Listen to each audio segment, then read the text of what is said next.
Energetic आप purpose से रहते हैं, आग आपके सीने में होनी चाहिए। जब आपको पर्पस डिफाइन हो जाए मैं क्यों कर रहा हूं, तो पर्पस आपको बहुत इंपैक्ट क्रिएट करके देता है। आपके पत्रकार आए बोले हमको पैसा नहीं कमाना है, हमको अच्छी पत्रकारिता करनी है, वो इंपैक्ट लाना चाह रहे हैं, देख रहे हैं उनका पैसे से भी मोह खत्म हुआ पड़ा है, वो पर्पस के कारण होता है। जिसके अंदर देखो किसी भी इंसान ने कभी भी आप देखना किसी ने इतिहास रचा हो तनख्वाह बढ़वाने के लिए नहीं रचा हुआ।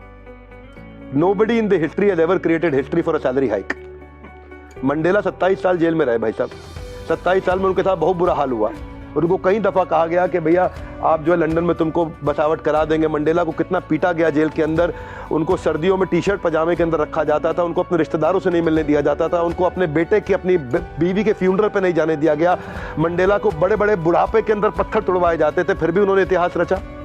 नॉट फॉर सैलरी, पर्पस से आदमी को एनर्जी। 200 साल पहले किताब लिखी थी इकोनॉमी के ऊपर और इकोनॉमिक्स के ऊपर। ये किताब लिखी थी wealth of nation Adam Smith ने। उन्होंने 4 पिलर बताए थे, आपको भी काम आएंगे, जीवन भर याद रखना, बाकी लोग भी और सारे दर्शकों को बताता हूं, जिंदगी भर याद रखना। 4 चीजों से पता चलता है देश चलेगा कि रुकेगा। पहली चीज, उस देश में इकोनॉमी अच्छी होने के लिए पॉपुलेशन बढ़ती रहनी चाहिए।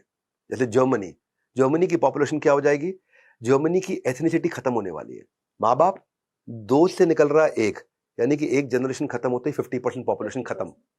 समझ पा रहे हैं मेरी बात को? जापान में भी यही हो रहा है, इंडिया में पॉपुलेशन बढ़ रही है अब फेवर में। दूसरी चीज, टेंडेंसी टू कंज्यूम, क्या लोग यहाँ पैसा खर्च कर रहे हैं? इंडिया में खर्च कर रहे हैं लोग पैसा। तीसरी चीज, एंटरप्रेन्योरशिप, इंडिया में एंटरप्रेन्योरशिप हर गली नुक्कड़ में है, हर मोहल्ले में एंटरप्रेन्योरशिप है, जिसको देखो बिजनेस करना है अभी उसको।